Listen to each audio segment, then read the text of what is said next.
So one of the things that is important for me is the more in the harmony. I'm not talking about real harmony, which can be found in the theory of harmony of Arnold Schoenberg or any like classical treaty, which is really like the detail of how to move voices and stuff perfectly, and that is like a different thing. I'm talking about more like improvisational harmony, which is like way simpler, but it's designed to like create in real time. So I always based my thing on like little shape, you know. It's actually on the book that I wrote, Getting into Gypsy Jazz at Mel Bay. This is very detailed in it, but in a nutshell, if I have A minor, I have that little shape here of A minor.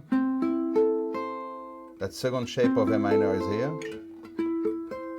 And that third shape of A minor is there. Which is the same thing as that open string here. And I base everything on that.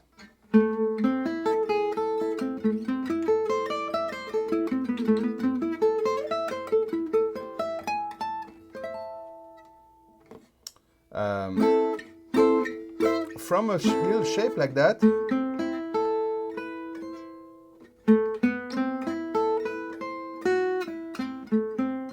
we find notes on the right side and the left side of it.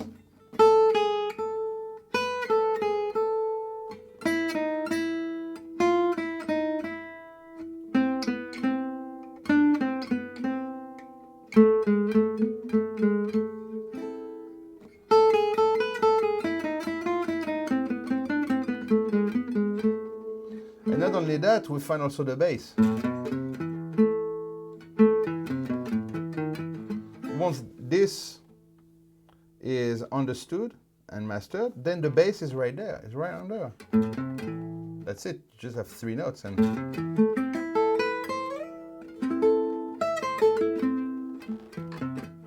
the bass here.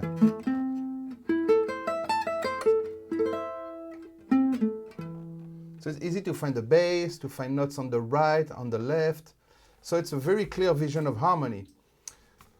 In tonal music, it's very important to understand like the movement of each chord. Modal is more like one color, but tonal is like different changes of chords. It's very important to like be aware of that. So anytime a chord change, we change that little chord. And from that, we can create motifs, which is like the most important thing to develop improvisation is develop around motifs. So that's like minor, but major is also important. For example, A major.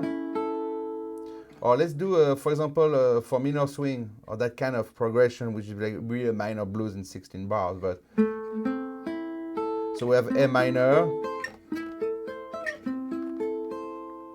and then we have D minor, which is this shape, but over there. This one here, and this one, which was there in A minor. And then the E7, I consider a major chord. Before I put a 7 in it, I see it as major. So I have the shape for E major, will correspond to that C major shape usually. Or it's like a D, but here. That's the big E. And this one.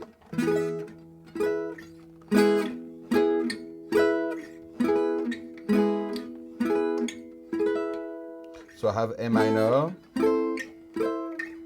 D minor, E major, A minor, D minor, A minor, E major, A minor, E major.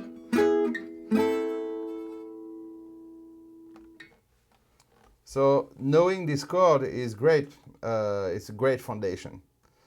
But now we have to like put them in motion. So the first thing is like in order to see, these are frozen. An arpeggio is a melted chord, and a chord is a frozen arpeggio. That's Mick Goodrick, I think, who said that in his Advancing Guitarist book. Very good book, The Advancing Guitarist by Mick Goodrick, but whatever. In order to, like here, there are like frozen arpeggios, those little chords.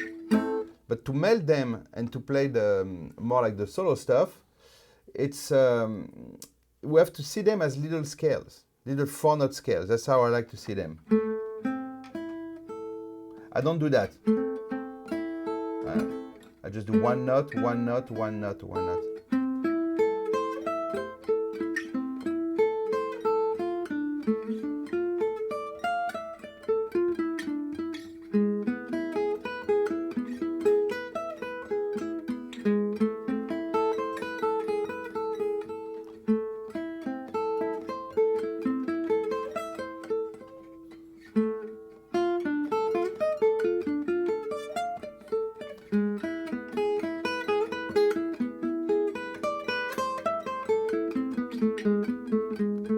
So it goes like that, like with single notes.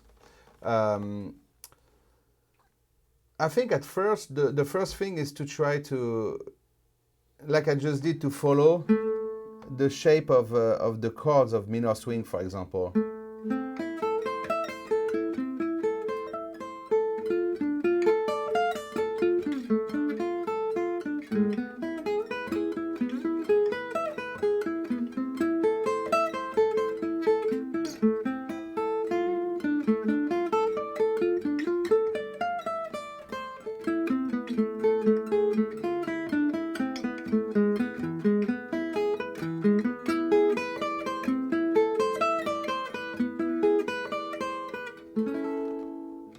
Well, I added a few notes, but that's the spirit, you know.